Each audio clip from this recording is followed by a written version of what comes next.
Listo. Buenas noches a todos. Estamos por comenzar nuestra sesión virtual mensual de la Asociación Mexicana de Gastroenterología, y en esta ocasión tenemos un tema muy interesante que son las complicaciones pre y postquirúrgicas de la cirrosis hepática. Como todos ustedes saben, la cirrosis hepática es una enfermedad frecuente, constituye la cuarta causa de mortalidad actualmente, y es de importancia conocer las complicaciones pre y postquirúrgicas, porque los pacientes con cirrosis frecuentemente requieren ser intervenidos quirúrgicamente. Y en esta ocasión tenemos a dos ponentes de alto nivel: al doctor en primer término, que nos va a hablar del riesgo preoperatorio en los pacientes con cirrosis, doctor José Antonio Velarde Ruiz Velasco. Él es gastroenterólogo, hepatólogo, actualmente trabaja como jefe de gastroenterología en el Hospital Civil de Guadalajara, y es nuestro actual protesorero de la Asociación Mexicana de Gastroenterología. Entonces le doy la palabra al doctor Velarde para que nos dé su presentación. Gracias, Toño. Muy buenas noches. Agradezco a la Asociación Mexicana de Gastroenterología por esta invitación a nuestra sesión mensual. Y en esta ocasión, pues vamos a hablar un poco sobre el riesgo quirúrgico en pacientes con cirrosis. Y de mi parte, vamos a hablar sobre la evaluación del riesgo prequirúrgico en este tipo de pacientes que en muchas de las ocasiones ustedes han tenido. Evidentemente, tendremos que dar un pequeño recorrido sobre la historia natural de la enfermedad. Y ustedes recordarán en esta línea de tiempo sobre la historia natural cómo cualquier agresor al hígado va a fomentar esa famosa fibrosis hepática. Conforme va progresando esta entidad, pues ustedes recordarán que va a haber cambios estructurales y cambios también neuromorales que van a generar esa famosa hipertensión portal. Pero ¿qué relevancia tiene esto? Ustedes pueden tener muchos pacientes que tienen una fibrosis avanzada, una fibrosis F3, y que esos pacientes probablemente ya tienen algo de riesgo. Tienen riesgo de una descompensación hepática, que presenten inmediatamente ascitis, varices, encefalopatía, que ya presenten cáncer hepático, que sean sujetos de un trasplante y que tienen mayor mortalidad. Y en algunas etiologías, evidentemente, el riesgo cardiovascular por las complicaciones metabólicas asociadas van a contribuir a este aumento de riesgo. Y de esta manera, ustedes saben que habrá pacientes que, depende de esta etapa, ustedes van a tener la potencialidad de revertir la enfermedad, y que también tienen que tener cuidado cuando están en la enfermedad hepática crónica, porque el riesgo de progreso puede aumentar la mortalidad en general. De esta manera, ustedes han tenido escenarios clínicos muy frecuentemente cuando ya tenemos enfermos en una etapa avanzada, enfermos que en ocasiones tienen una emergencia quirúrgica, una hernia estrangulada, por ejemplo, o una hernia que nos da problemas para el control de las complicaciones como la citis. O en ocasiones tendrán pacientes que los van a consultar o van a acudir porque tienen una cirugía de vesícula que se complicó porque después de la cirugía la evolución ha sido tórpida, o de ser un paciente que estaba potencialmente compensado, después del evento quirúrgico tiene descompensaciones. Y esto nos habla pues del panorama quirúrgico de este tipo de pacientes. Primero, debemos reconocer el aumento de la mortalidad quirúrgica asociada a diversos factores, como cuáles, pues bueno, la presencia o no de hipertensión portal dicta algo importante, el grado de la disfunción hepática, si hay alguna comorbilidad importante, incluyendo comorbilidades cardiovasculares, y por supuesto, si ese paciente ya ha tenido descompensaciones actuales o previas, va a tener un mayor riesgo. Evidentemente, vean cómo la mortalidad se aumenta hasta seis veces más cuando el paciente tiene una cirugía de emergencia. Y dependiendo del tipo de cirugía, pues es el riesgo que va a tener nuestro paciente. Hay una mayor tasa de mortalidad cuando hay cirugías pancreáticas, hay cirugías abdominales mayores o cirugías cardiovasculares. Evidentemente, también tenemos pacientes que tienen mayor riesgo de caídas, y esos pacientes también la cirugía de trauma les confiere un riesgo aumentado de muerte o de morbilidades asociadas. Pero si ahora nos vamos al extremo del tipo de la cirugía, también ustedes recordarán los tipos de cirugía más frecuentes o los procedimientos más frecuentes, pues son las cirugías de vesícula, las cirugías de hernia umbilical o cualquier hernioplastia, y vean que en este tipo de pacientes la prevalencia también es muy importante. Y si nos vamos ahora al lado del riesgo que tienen o esa mortalidad que tienen asociada a nuestros pacientes, pues dependiendo del tipo de cirugía, si es una cirugía electiva o una cirugía de emergencia, vean cómo en las diversas cirugías va a haber un cambio. Una cirugía, por ejemplo, de un cáncer colorectal va a ser diferente. La mortalidad con una cirugía electiva 7% contra más del 30% cuando es una cirugía de emergencia.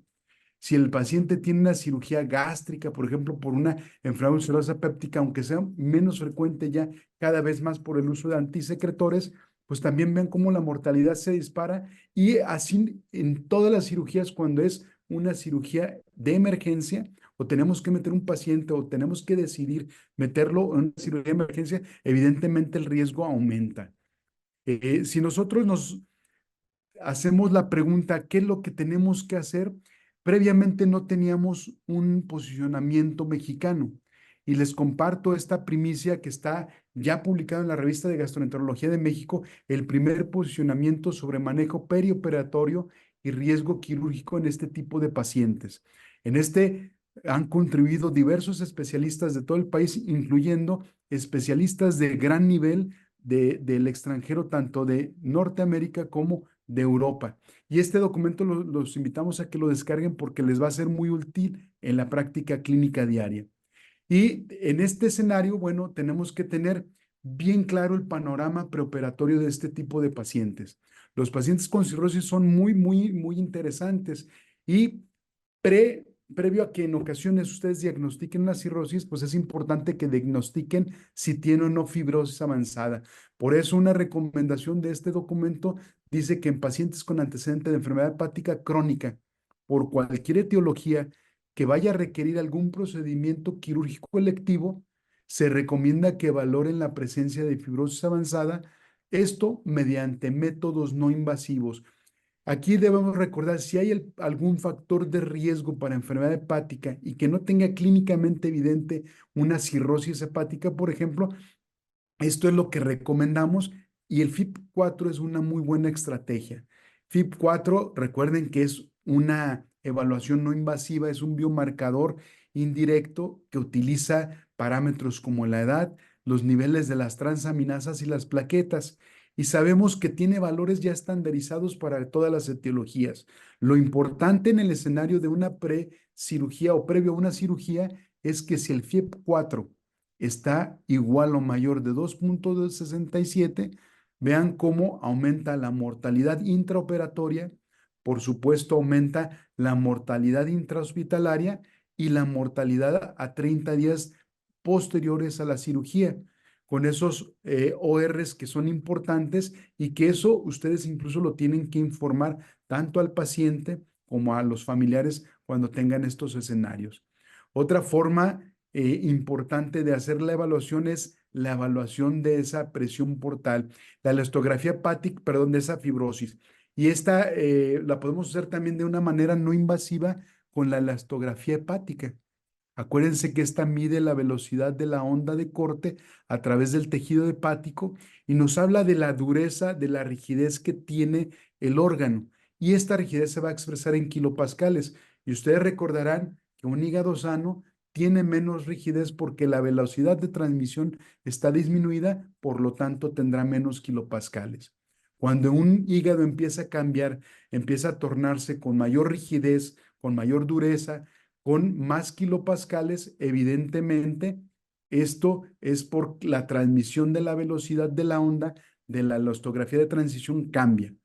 Y entonces la elastografía hepática se ha vuelto una herramienta importante, porque también si ustedes tienen un paciente que exprese valores de kilopascales de más o iguales o mayores a 9,5 kilopascales, estos pacientes tendrán destinados una estancia hospitalaria prolongada, probablemente que se asocia a comorbilidades o a complicaciones importantes. y esto respecto a los pacientes que tengan una elastografía que tenga valores de menos de 6 kilopascales. Por eso es importante este estudio.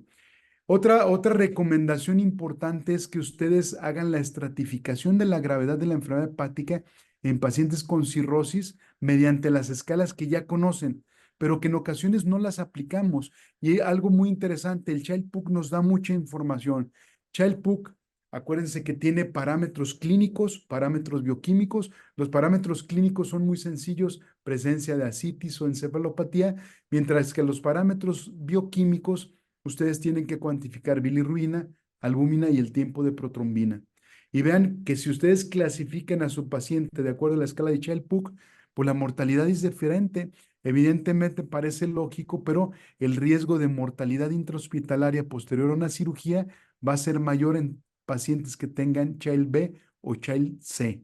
Y esto es importante que ustedes lo conozcan. Además, si ustedes hacen el cálculo del MEL score, esta evaluación es un buen predictor también prequirúrgico para mortalidad por cirugía. Y cuando tengan valores de más de 20 puntos, aumenta 2% la mortalidad por cada punto que aumente el MELD. Entonces, una estrategia que se recomienda en este posicionamiento que les estamos presentando es que la combinación del Child-Pugh y del MELD son mejores predictores de mortalidad que ambas escalas que las calculen por separado. Por otro lado, también ustedes recuerdan que la hipertensión portal es muy importante evaluarla en todos los pacientes, porque la hipertensión portal es la principal consecuencia de la cirrosis y es responsable y explica fisiopatológicamente la mayoría de las complicaciones.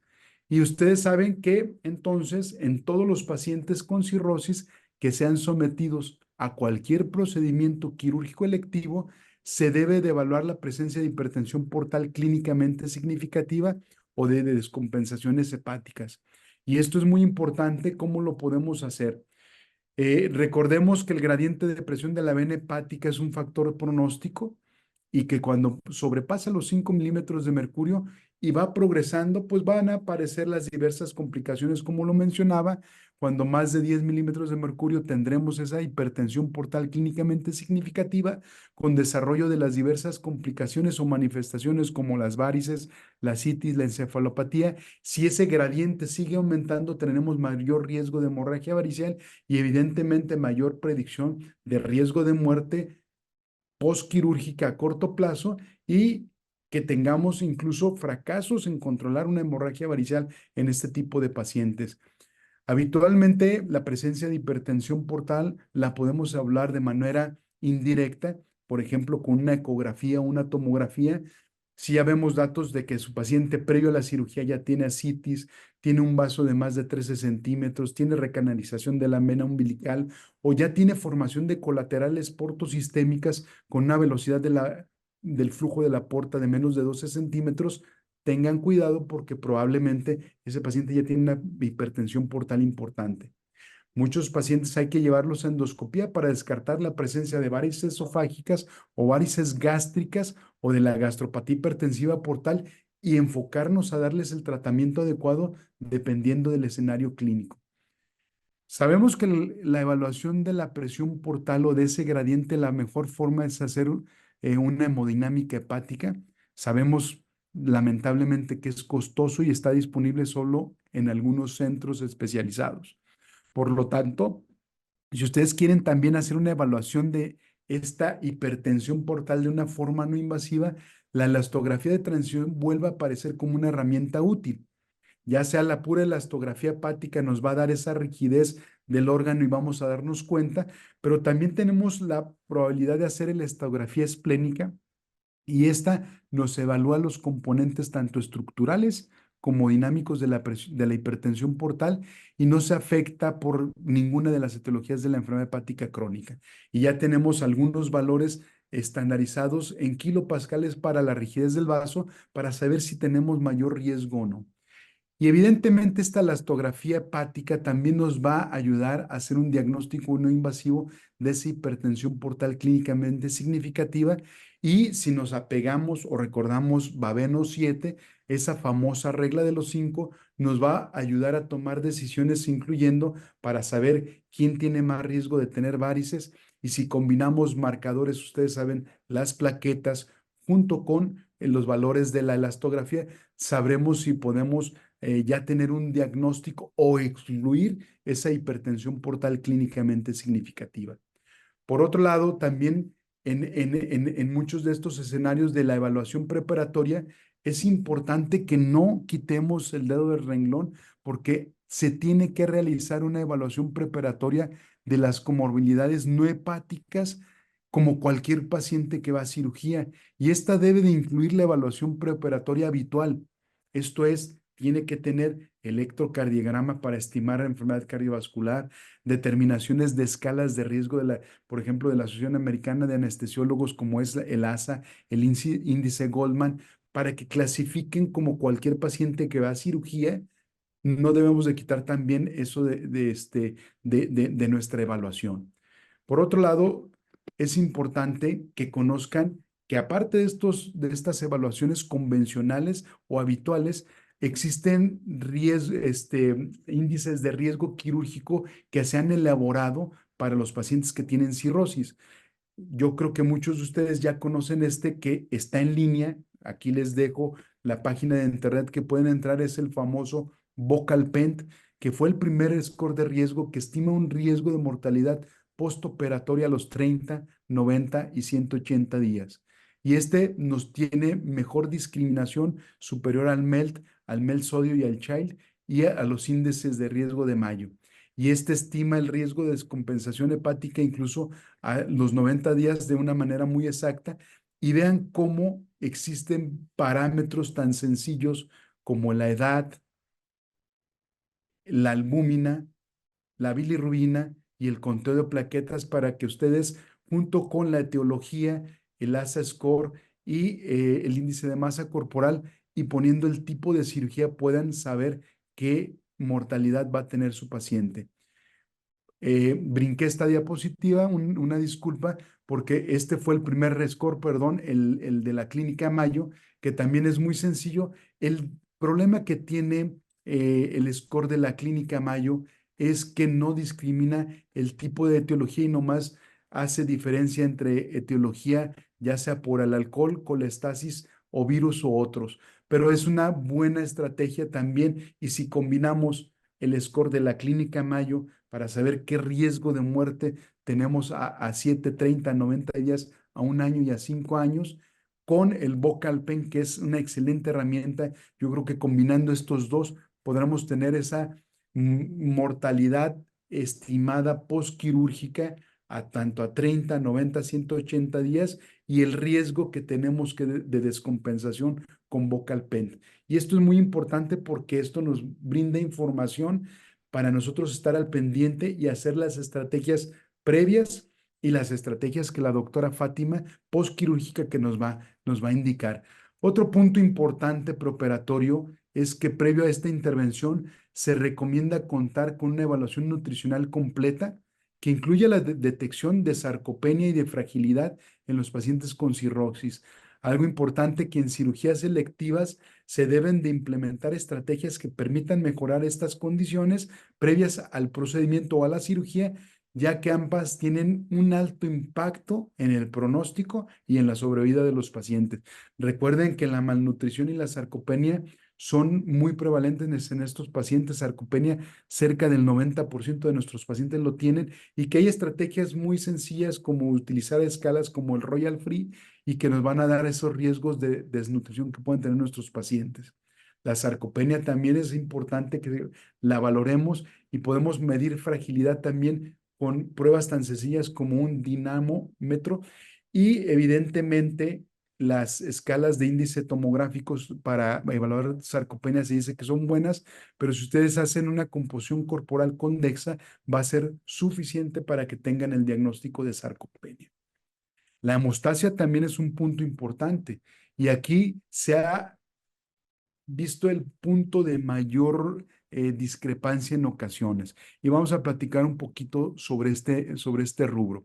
La forma más eficiente de evaluar la coagulación en pacientes con cirrosis y, en su caso, guiar una terapia transfusional previo a un procedimiento es a través de las pruebas viscoelásticas. ¿Cuáles son estas pruebas? La tromboelastografía y la tromboelastometría. ¿Por qué? Porque recuerden que los pacientes con cirrosis tienen una hemostasia reequilibrada. Son pacientes que tanto se pueden ir a la hemorragia como a la trombosis. Y a diferencia de las coagulopatías hereditarias, la cirrosis afecta a todo el espectro de la cascada de coagulación. Y esto hace que tengamos que hacer este tipo de pruebas para tener mejores datos, porque las pruebas viscoelásticas reportan la formación del coágulo en sangre no centrifugada, así como la fuerza del coágulo, y también nos ayudan a saber si hay presencia de hiperfibrinólisis o si hay mayor riesgo de disolución prematura de un coágulo. Y esto pues nos ayuda a guiar la terapia de transfusión y esto lo podemos tener en pocos minutos y ya está disponible en la mayoría de los hospitales. Entonces, de esto incluso es muy útil para los quirófanos. Tienen los quirófanos y prácticamente con una pequeña muestra de sangre se mete al tromboelastógrafo y te da los parámetros y te puede ayudar a guiar. Ya hay muchos metaanálisis que nos dicen que el utilizar pruebas viscoelásticas en cirugías en pacientes con cirrosis disminuye la necesidad de transfusiones que son innecesarias, ¿sí? Y esto porque, vean, la hemostasia en cirrosis es muy importante, ya que hay recomendaciones para tener a alguien óptimo para una cirugía. Si tu paciente con cirrosis tiene hematócrito más de 25, aunque no tenga más de 10 o no tenga 14 gramos de hemoglobina, si tiene plaquetas de más de 50,000, que tenga 60, 70,000, y si tiene un fibrinógeno de más de 120, no hay que desesperarnos a hacer transfusiones innecesarias. Acuérdense que los umbrales también comúnmente utilizados para el INR no están respaldados por ninguna evidencia, porque en ocasiones también se ha tomado el INR como una referencia en estos pacientes y realmente no es muy útil. ¿Cuáles son las recomendaciones para este tipo de pacientes? Vean algo bien interesante. No se recomienda una corrección de parámetros de coagulación de manera profiláctica, ni usar algunos otros concentrados de plaquetas o los famosos agonistas de trombopoyetina si las plaquetas son de más de 50,000 o cuando el sangrado lo puedan controlar con una hemostasia local, por ejemplo, una herida, ¿no? En procedimientos que son de alto riesgo, donde las plaquetas se encuentran menos de 50,000, ahí sí se recomienda una transfusión plaquetaria 1 hora previa al procedimiento. Si la cirugía es de urgencia, pero si tú tienes una cirugía electiva, tienes menos de 50,000 plaquetas, prepáralo 7 días antes con agonistas de la trombopoyetina y ahí está cualquier el avatrombopag o lusotrombopag que están disponibles en nuestros medios, ¿no?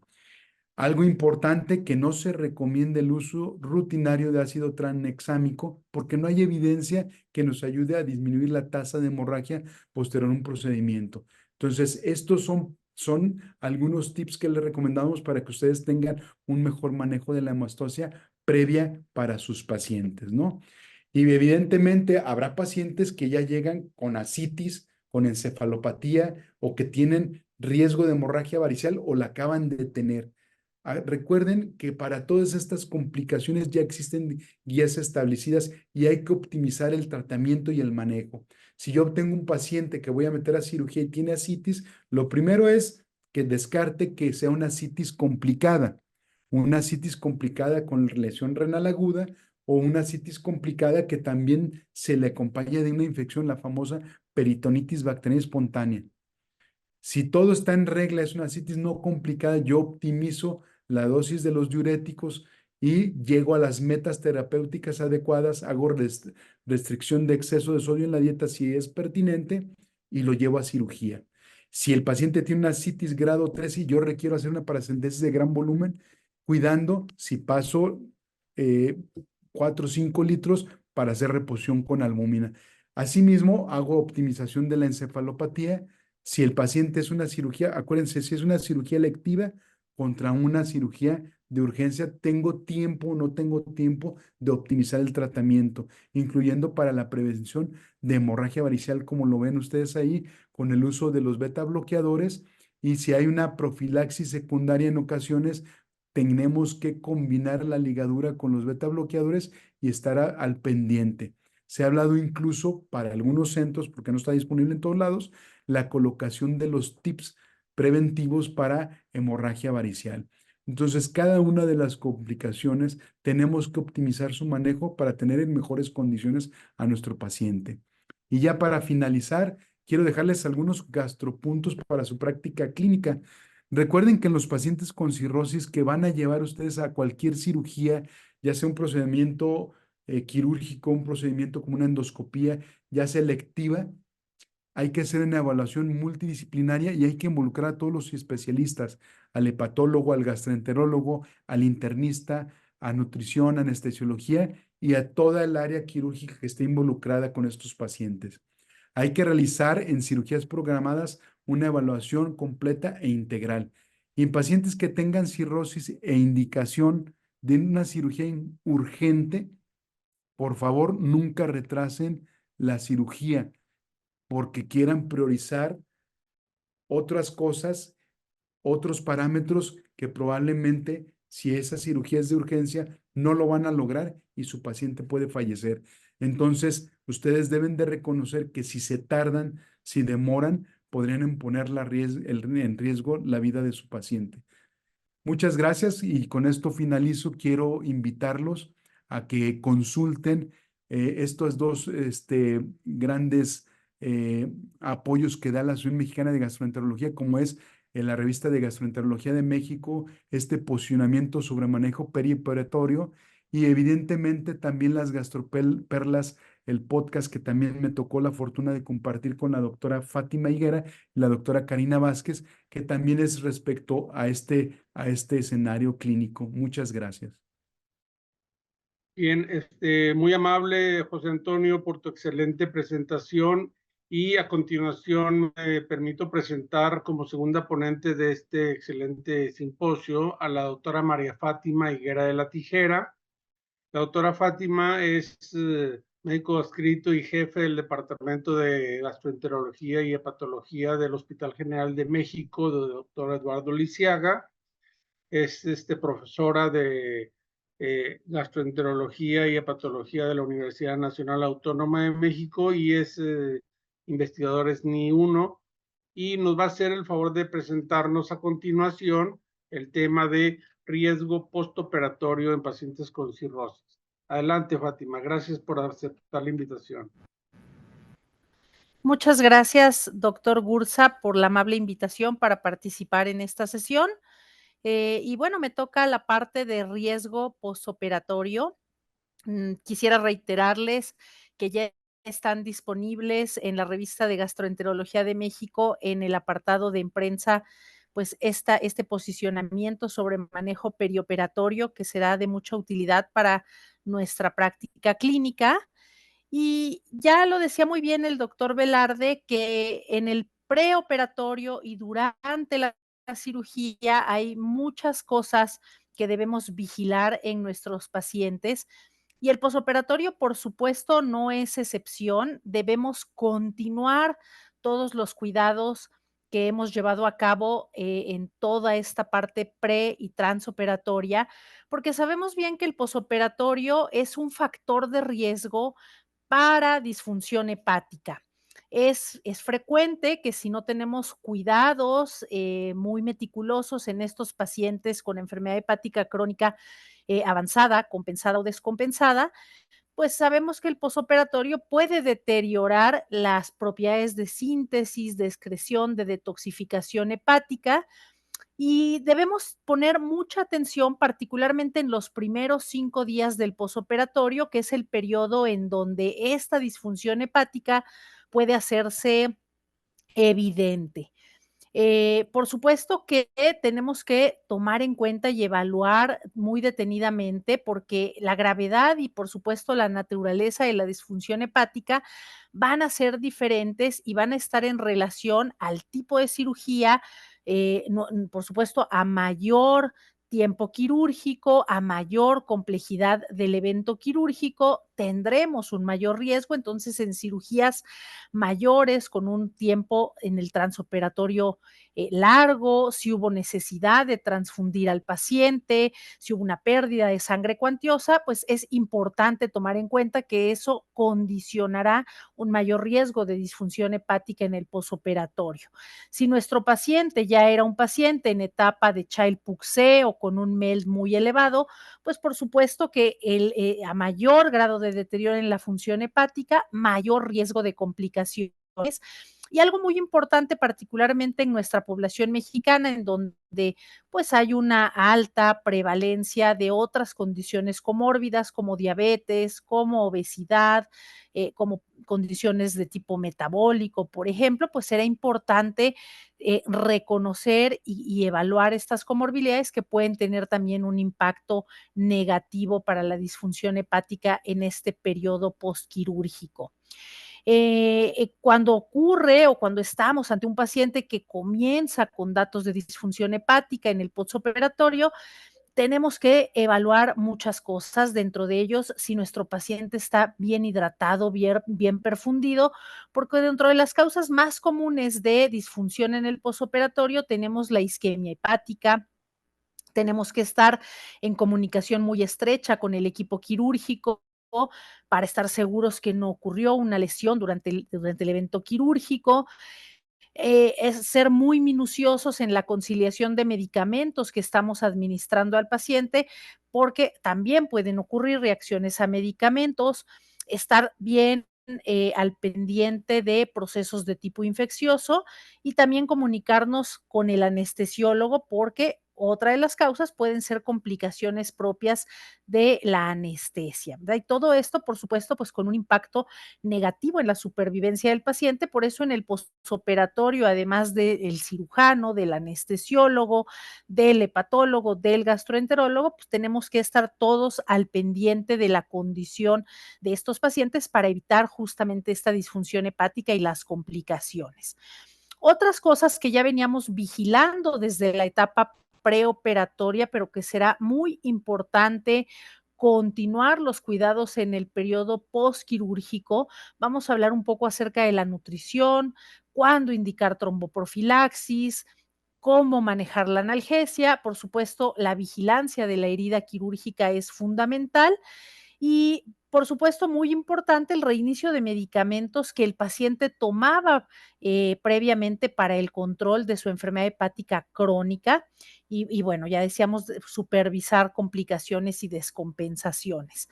La parte nutricional es muy, muy importante porque sabemos que particularmente en el periodo posoperatorio, un paciente que está desnutrido, que tiene hipoalbuminemia, pues va a tener mayor riesgo de procesos infecciosos, de procesos de dehiscencia de la herida quirúrgica, es decir, se comportan como factores de mal pronóstico. Por lo tanto, si a juicio también del equipo quirúrgico no hay ninguna contraindicación, pues es importante alimentar a ese paciente preferentemente de forma enteral, de forma muy temprana, desde las primeras 12 a 24 horas posterior al evento quirúrgico.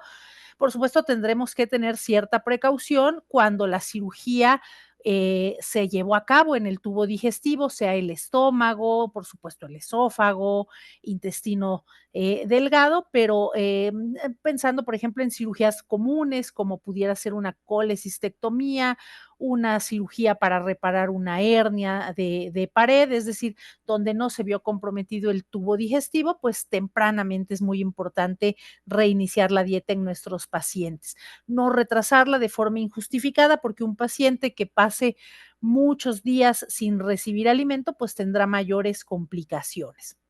Importante que estos pacientes pues pueden tener hiporexia, náusea, malestar abdominal. Entonces, esto es importante evaluarlo en los pacientes particularmente con cirrosis para poder brindarles una nutrición adecuada y control de estas potenciales síntomas que pudieran entorpecer la adecuada alimentación del paciente. Y bueno, siempre que no sea posible reiniciar la dieta enteral, es muy importante consultar con el equipo de nutrición para brindar apoyo parenteral y pues supervisar, por supuesto, líquidos y electrolitos, y en cuanto sea posible volver a ocupar la vía enteral, pues aprovecharla. En cuanto a tromboprofilaxis, es muy importante reconocer que está bien establecido que en nuestros pacientes con cirrosis ya sabemos que el tiempo de protrombina, el INR, las cifras plaquetarias, fibrinógeno, pues pudieran no ser del todo exactas, por lo tanto, no corregimos el tiempo de protrombina, el INR, etcétera. En este contexto, en el postquirúrgico, las pruebas viscoelásticas no han sido tan ampliamente validadas como en el prequirúrgico o en el transquirúrgico, y quizá algo de las escalas de las que podemos echar mano y que nos pueden servir mucho para evaluar en estos pacientes con cirrosis, qué riesgo hemorrágico tienen y en la otra mano qué riesgo tromboembólico tienen, para poder hacer un balance y poder decidir qué pacientes podrían beneficiarse de tromboprofilaxis. Tenemos estas dos escalas: la escala de Padua, principalmente enfocada al riesgo tromboembólico, y la escala IMPROVE, que principalmente nos habla del riesgo hemorrágico. Entonces, aquí ustedes pueden ver que hay una serie de variables que, si están presentes, pues van dando un puntaje, y aquellos pacientes con una escala de Padua de más o igual a 4 puntos, pues se consideran con alto riesgo de presentar eventos tromboembólicos. Entonces, en estos pacientes está bien justificado, a pesar del proceso de cirrosis y de las alteraciones que podamos detectar en el tiempo de protrombina y INR, pues es justificable considerar tromboprofilaxis. Por supuesto, ponderando el otro lado de la balanza en aquellos que tuvieran un alto riesgo hemorrágico por una escala IMPROVE de 7 o más, pues valorar este riesgo-beneficio. Pacientes catalogados como de bajo riesgo para tromboprofilaxis, será suficiente el instaurar medidas de tipo no farmacológico, como pueden ser las medias de compresión. Los equipos quirúrgicos están muy bien familiarizados con sistemas dinámicos de compresión neumática intermitente, de bomba venosa de pie, que podrán ser suficientes para la tromboprofilaxis adecuada en el posoperatorio, y en aquellos que resulten de alto riesgo, definitivamente la profilaxis a base de heparinas, principalmente de bajo peso molecular, en donde el prototipo sabemos que es la enoxaparina, pues va a tener un excelente perfil de seguridad y puede utilizarse de forma eficiente y segura en nuestros pacientes hepatópatas.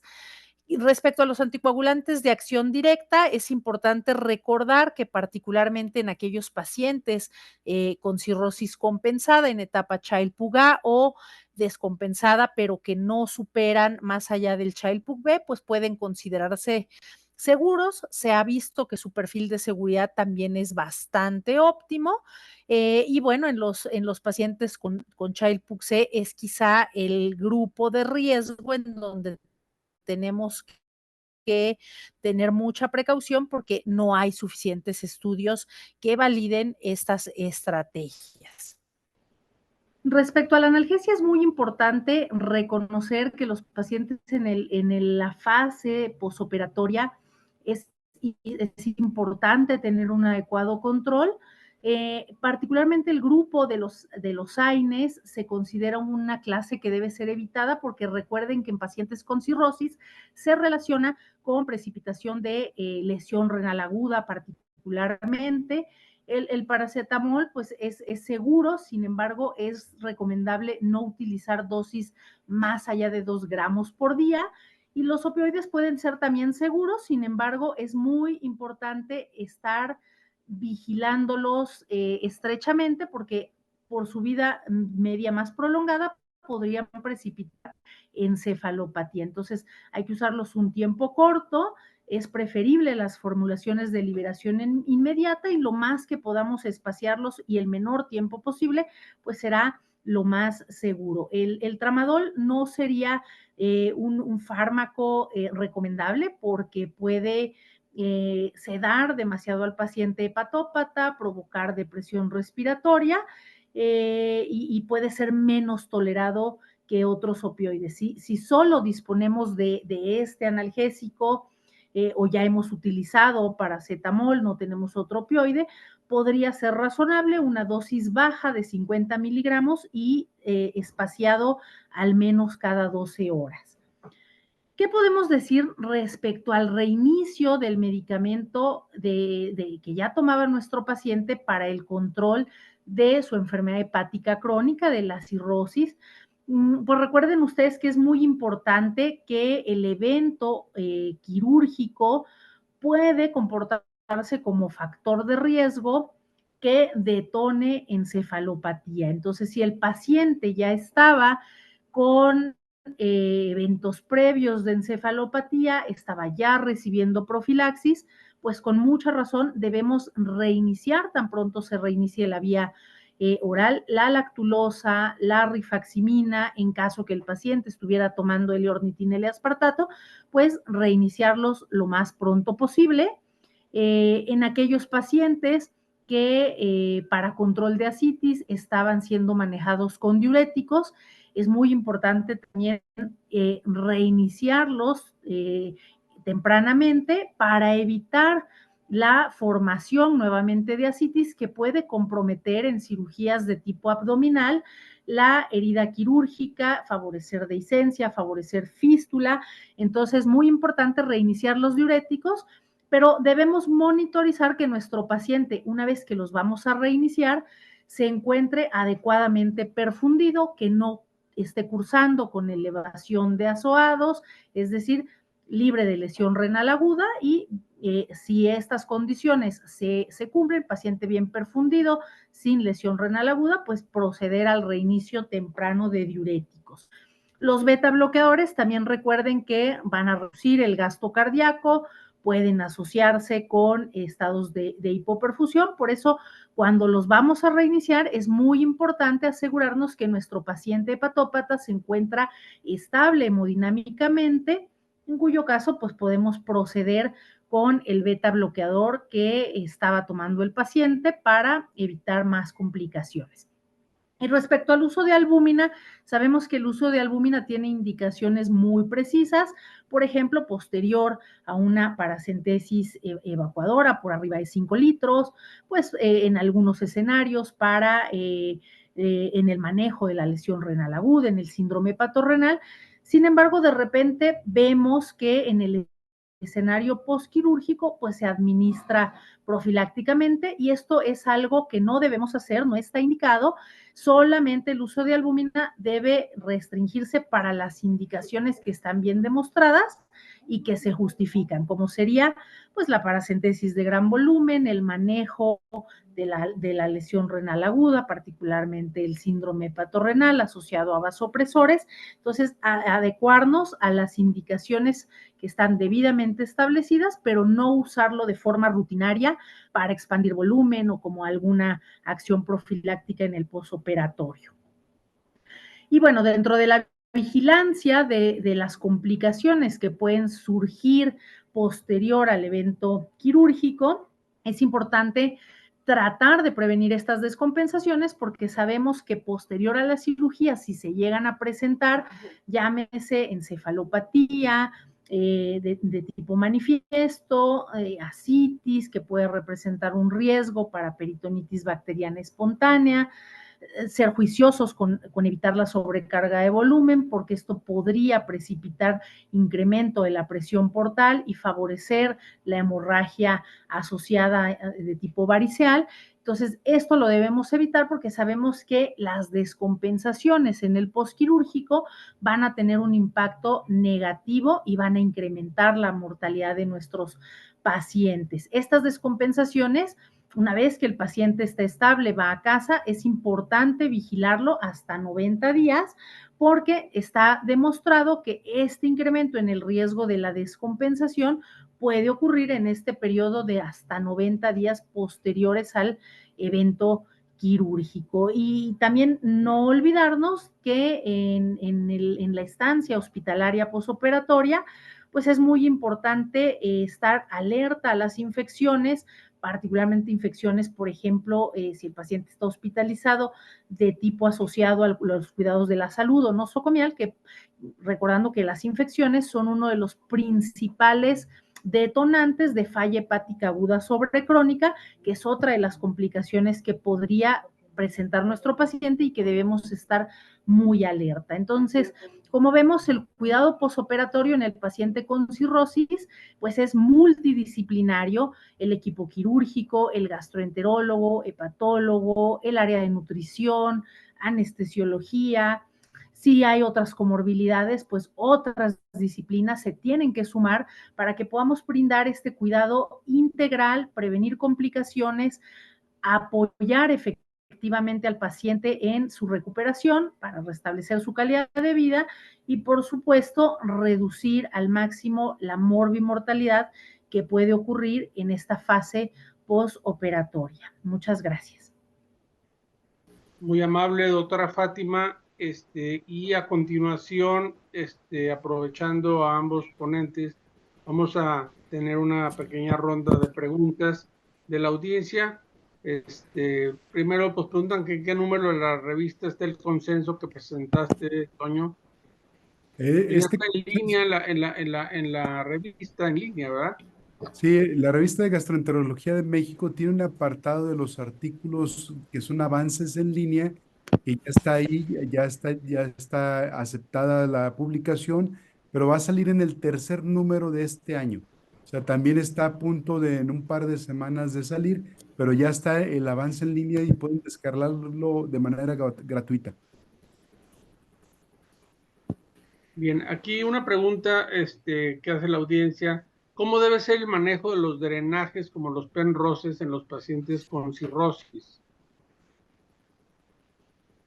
Bueno, eso es bien importante porque recordemos que nuestros pacientes con cirrosis es frecuente que tengan ascitis y a veces nos enfrentamos a que se dejan este tipo de drenajes como el Penrose y de repente pueden tener gasto alto de ascitis. Entonces es importantísimo que cuando el cirujano deja una vía de drenaje como un Penrose, se vigila estrechamente con una bolsa colectora, por ejemplo, pero hay que estar cuantificando precisamente en 24 horas cuánto está gastando ese drenaje, porque se debe de manejar igual que como hacemos con las paracentesis de gran volumen. Si el drenaje es alto, pues ahí, por ejemplo, sí estaría indicado reponer albúmina para evitar que el paciente vaya a tener una descompensación que precipite lesión renal aguda. Y algo muy importante es que pues nos comuniquemos mucho con el cirujano porque lo más pronto que se puedan retirar este tipo de drenajes, que se puedan reiniciar los diuréticos, que esa cavidad pueda quedar cerrada, va a ayudar mucho para evitar que el paciente se descompense, particularmente por encefalopatía, por lesión renal aguda. Entonces, importantísimo cuantificar minuciosamente ese drenaje. Estoy totalmente de acuerdo con la doctora Fátima. Yo quisiera nomás agregar algo, que aquí es interesante nomás recordar que un paciente que tiene hipertensión portal y que está como complicación ya generando ascitis, el paciente no va a dejar de drenar el Penrose.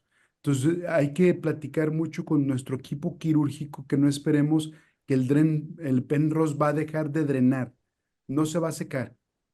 Entonces, cuando ya haya cumplido función de drenaje de la cirugía o que haya observado el cirujano que hay una complicación asociada a la misma, hay que quitar el drenaje y hacer todas las medidas que la doctora Fátima nos ha indicado.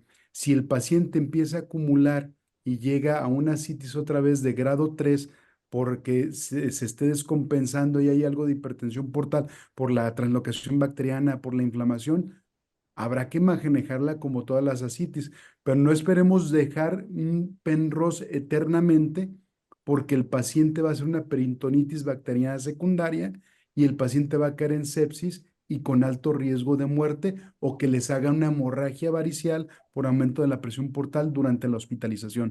Y eso es muy importante comentarlo. Sí, esto es bien interesante porque a mí me ha tocado ver pacientes, seguramente ustedes, que dejan ir de alta al paciente con un Penrose, con una bolsa de colostomía, una bolsa colectora, y la verdad es que lo que acaban teniendo es una peritonitis espontánea. Bueno, una peritonitis, bueno, no es espontánea aquí, ¿verdad? Es una peritonitis por contaminación externa, ¿verdad? Claro. Entonces, sí es importante aclarar eso y que quede muy consciente el médico cirujano y estar en comunicación con él, porque eso es lo más importante. Aquí es un equipo multidisciplinario el que debe de manejar al paciente, no nada más el cirujano, ni nada más el gastrohepatólogo, ¿verdad? Y otra pregunta que tal vez Toño nos pueda contestar, preguntan sobre la recomendación de uso de plasma en cirugías de emergencia de manera profiláctica. Realmente el utilizar plasma tiene algunos puntos también controversiales, ¿no? Realmente si nosotros abusamos de la transfusión de plasma, lo que vamos a hacer es sobrecargar a nuestro paciente de volumen con las complicaciones que ya tiene. Recordamos también que hay complicaciones que a veces no le prestamos atención, como la cardiomiopatía cirrótica, y lo podemos descompensar, pero también podemos sobrecargarlo y hacer que aumente ese gradiente de presión de la vena hepática y tengamos hemorragia variceal. Y la otra, que en ocasiones queremos transfundir corrigiendo o tratando de corregir un INR que jamás, o un tiempo de protrombina que jamás va a recuperar. Y realmente no vamos a tener evidencia. Y más si el paciente no tiene una hemorragia activa. Doy un ejemplo que es muy clásico en algunos centros, nos ha ocurrido que puede ir a un paciente a procedimientos menores. De hecho, el consenso tiene una tabla de procedimientos de bajo riesgo, de riesgo no definido y de alto riesgo, que puede ser útil, pero a veces hay de bajo riesgo que quieren corregir, como una endoscopía diagnóstica, ¿no? Una endoscopía diagnóstica a veces nos partimos el cerebro por querer corregir un tiempo de protrombina o en un INR que está ligeramente prolongado. No está indicado, no está indicado porque el paciente va a tener consecuencias que tienen las transfusiones y que tienen la sobrecarga de volumen. Y en cuanto a los métodos de tromboelastografía que nos comentaste, o sea, ¿qué disponibilidad hay en el mundo real, verdad? En el mundo real, yo creo que ya están disponibles. Bueno, aquí yo estoy en Guadalajara, México. En instituciones públicas, por ejemplo, el Hospital Civil lo tenemos, pero yo sé que puede ser en algunas instituciones no lo podemos tener, pero ya muchos laboratorios es una prueba muy fácil y que está en pocos segundos. Así como tardan en casi tener una biometría o una gasometría, podemos tener un resultado. Hay muchos quirófanos ya de instituciones grandes, instituciones públicas, Fátima no me va a dejar mentir, que en el quirófano también están, porque ayuda a guiar la terapia transfusional en el quirófano. Yo creo que ahí ha sido también un excelente parteaguas, incluso en las cirugías de trasplante, Fátima, que ustedes tienen. Yo creo que ha sido algo muy bueno, doctor. En vida real sí existe, sí está accesible. De hecho, en algunos eventos también de patología hemos tenido algunos talleres sobre cómo interpretar esto, y que es muy sencillo y que nos da resultados muy rápido. No sé si Fátima quiere comentar algo.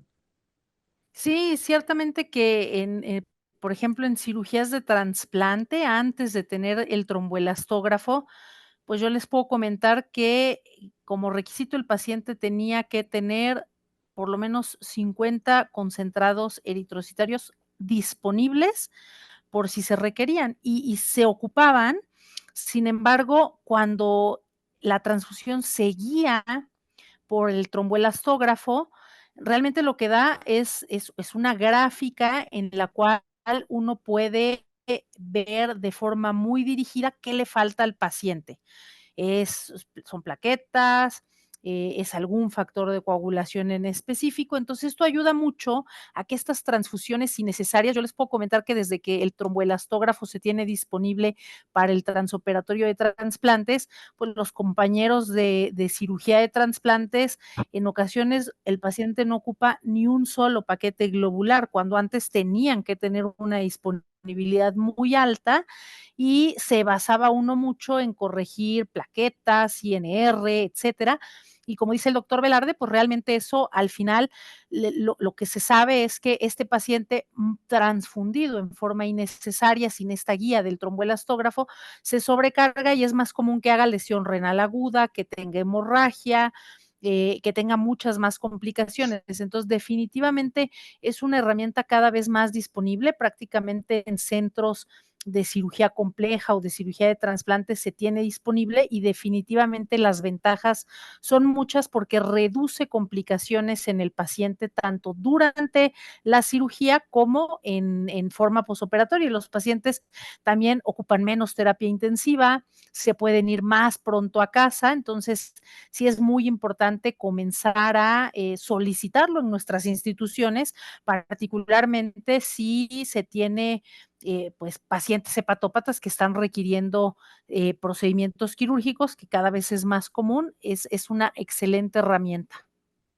Sí, recordemos, doctor, que estas pruebas viscoelásticas nos ayudan a saber la fuerza del coágulo o si hay un estado de hiperfibrinólisis, como dice Fátima, y saber qué componente sanguíneo es el que yo debo de administrar. Y eso optimiza lo que le voy a agregar al paciente.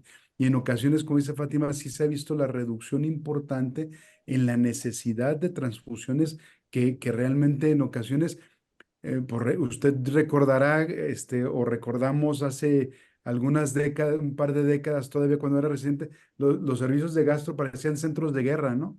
Teníamos plasmas crioprecipitados, plaquetas, ahí andaba el interno moviendo las plaquetas para que no se pegaran, paquetes globulares, y tal vez no impactábamos mucho en mortalidad. De hecho, creo que tenemos menos mortalidad transfundiendo menos y guiando la terapia y no asustándonos también con el nivel de plaquetas, ¿no?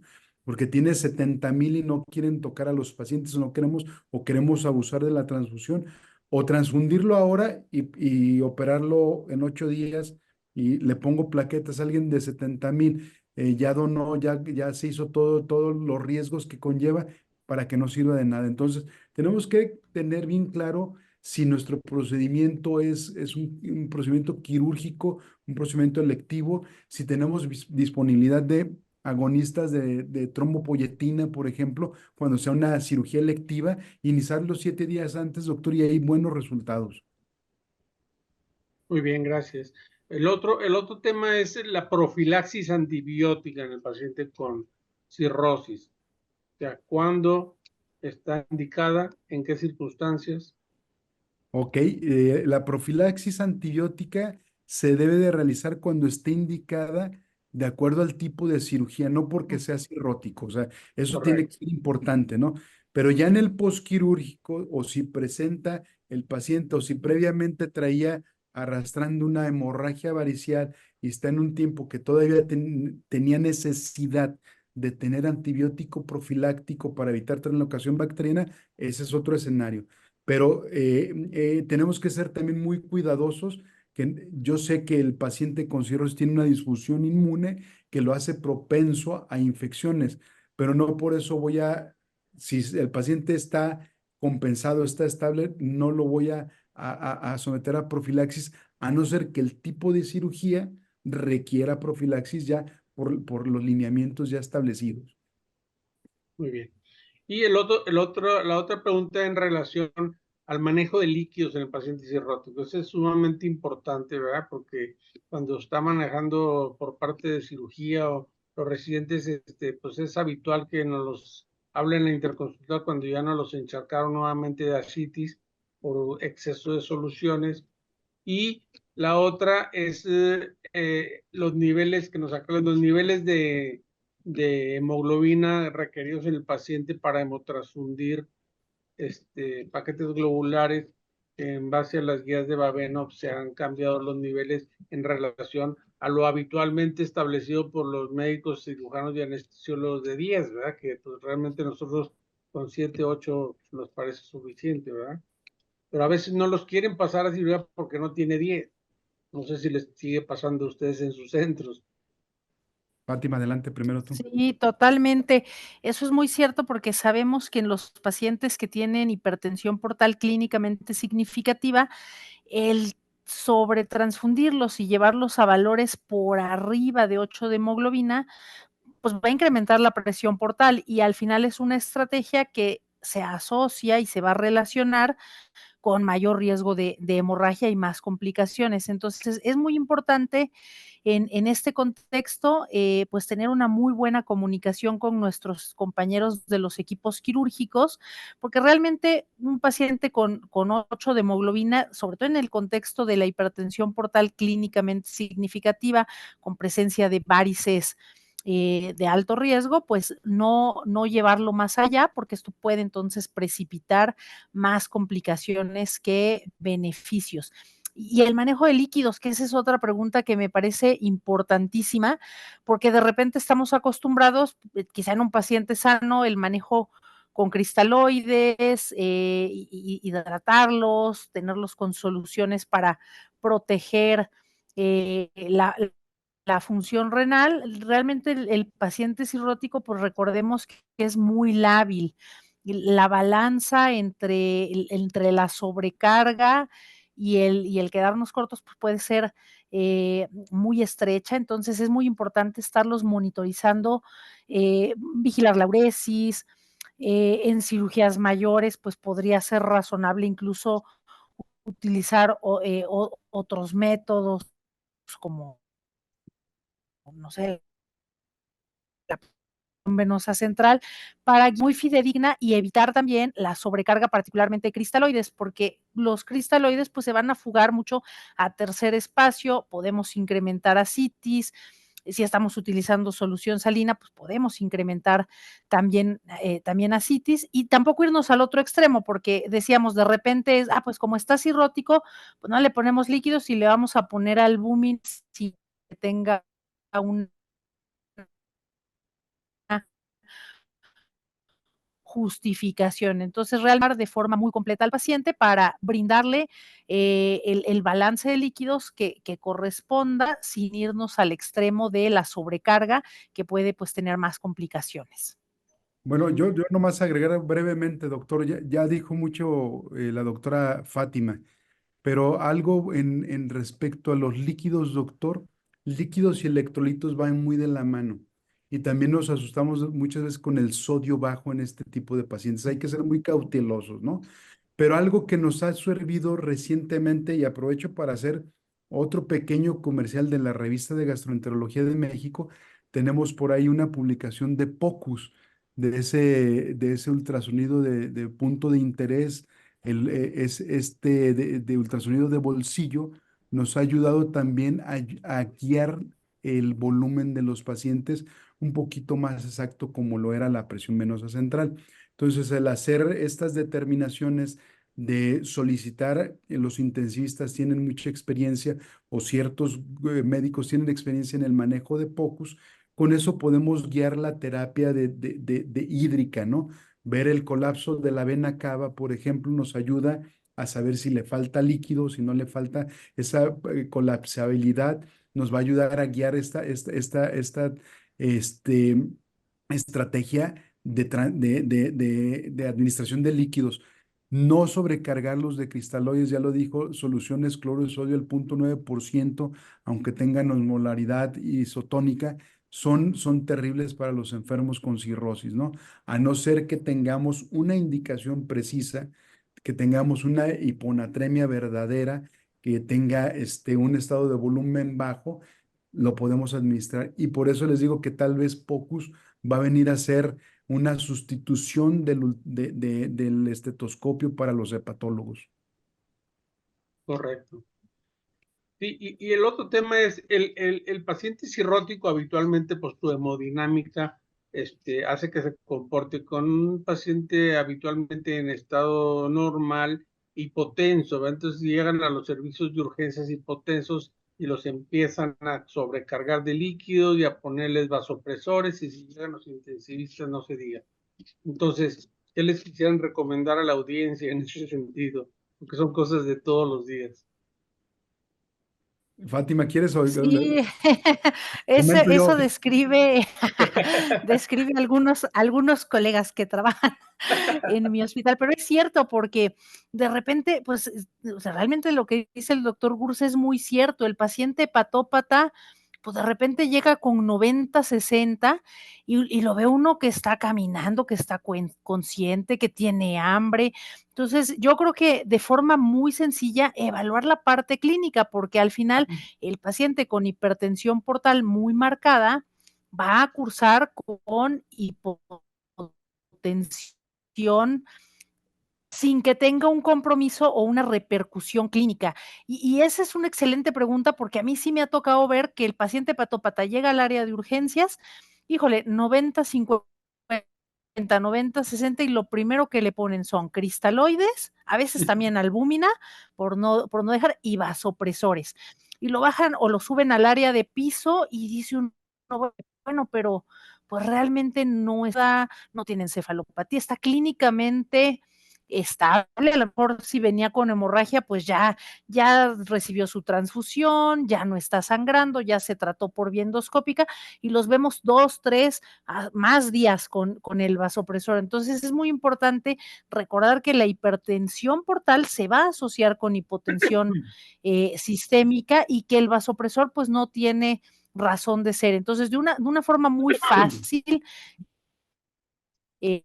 cuando no tenemos otros métodos, pues la evaluación clínica completa del paciente, que si no hay datos que apoyen que está teniendo datos de choque hipovolémico, que está sangrando, pues evitar el vasopresor, porque vemos que lo quitamos, el paciente sigue manejando sus presiones, su hipotensión, sus presiones bajas y sigue clínicamente estable. El vasopresor podría tener también consecuencias a nivel de, pues de la función renal, entonces muy importante el juicio clínico. Sí, aquí, como dice Fátima, digo, nomás agregar, no olvidarnos algo bien sencillo, la toma de presión arterial y la presión arterial media. El Claro. paciente tiene una presión arterial media de más de 65, llevarla un poquito con calma, ¿no? Recordar que esa circulación hiperdinámica en este tipo de pacientes pueden tenerlo sí con una hipertensión arterial periférica estable. Claro que si el contexto clínico es diferente, si yo tengo otro escenario, un paciente con enfermedad hepática crónica, por ejemplo, que tenga fibrosis avanzada y que es hipertenso, ahí sí puede ser, y que de repente si trae 90, 60, es otro escenario. Por eso tenemos que tener los escenarios bien identificados, o si viene, como dice Fátima, con estado de choque por sepsis o choque por pérdidas, ya es otra cosa. Pero sí, no hacerlo como una receta de cocina, que si yo tengo 90, 60, tenga que administrar aminas, tenga que administrar una carga hídrica que puede ser innecesaria o que al paso de 1 o 2 días eso va a tener una consecuencia fatal para el paciente, porque lo va a meter en disfunción circulatoria. Y ahí sí es donde vamos a empezar con todas las consecuencias, ¿no? Así es. Bueno, y el otro tema interesante es el manejo de la analgesia pre y postoperatoria, sobre todo los AINES, ¿verdad? A los cirujanos les encanta el ketorolaco y la combinación de varios AINES y pues ya nos comentó Fátima, en los pacientes cirróticos tratar de evitar los AINES lo más posible, ¿verdad? Y ¿qué nos puedes comentar en relación, reforzar el tema de los analgésicos, Fátima? Sí, algo importante es que cuando revisamos justo este apartado para hacer el posicionamiento, de repente le tenemos mucho miedo, por ejemplo, a fármacos como el paracetamol, ¿no? Porque lo asociamos mucho con falla hepática aguda, pero hay que recordar que, pues, el paracetamol, el acetaminofén, pues dan reacciones de tipo intrínseco y que van a presentarse con dosis muy altas. Entonces, es importante recordar que el paracetamol puede ser una muy buena estrategia sin superar en el paciente hepatópata más de 2 gramos, y no porque esté hepatópata está contraindicado, realmente quizá es de los más seguros en este contexto, porque no se va a asociar con lesión renal o con otras complicaciones, como sí puede ocurrir con los AINES. Entonces, definitivamente los AINES incluso en el paciente no posoperado, porque el posoperado pues es un paciente que tenemos que cuidar mucho, pero pongamos un paciente hepatópata crónico, cirrótico, que está estable, que está compensado. Incluso en ese contexto es importante evitar AINES porque sabemos que precipitan lesión renal aguda en este contexto de la hepatopatía. Entonces, AINES preferentemente no. Paracetamol es seguro, entonces no le tengamos miedo, hay que usarlo, pero con una dosis no más allá de 2 gramos por día. Y los opioides, que de repente nos da mucho miedo por la cuestión de la encefalopatía, pero si el paciente está hemodinámicamente estable, no tiene procesos infecciosos, está tendiendo hacia una recuperación adecuada, los opioides pues también se pueden utilizar para un adecuado control de la analgesia. Y bueno, aquí solamente recordar que tampoco dejarlos a largo plazo, porque luego el paciente se va de alta.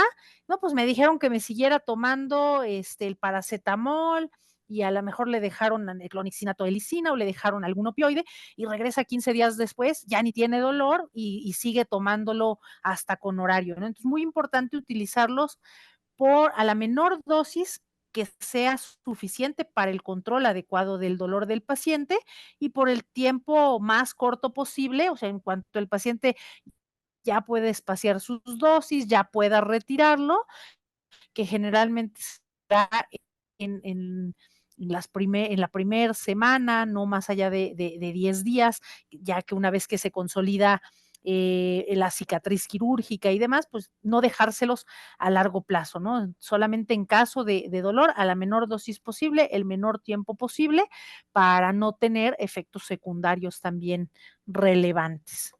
Muy bien. Bueno, pues estamos llegando al final del tiempo y ya nomás quisiera pedirles a ambos pues que nos dieran sus gastrotips. ¿Cómo les dijiste, Toño? Gastropuntos de práctica clínica. Gastropuntos. Entonces, pues primero las damas, Fátima, tus gastropuntos para terminar la sesión. Claro que sí, muchas gracias. Pues yo creo que el gastropunto más importante es que el manejo de nuestro paciente hepatópata en todo el perioperatorio debe ser integral y multidisciplinario. Yo creo que ya acabamos estas épocas en las cuales es mi paciente y yo le hago todo, realmente no. Necesitamos tener una comunicación muy importante con el equipo quirúrgico, con el anestesiólogo, con nutrición clínica, con otras disciplinas si el paciente tiene comorbilidades para que de antes de la cirugía, durante y en el post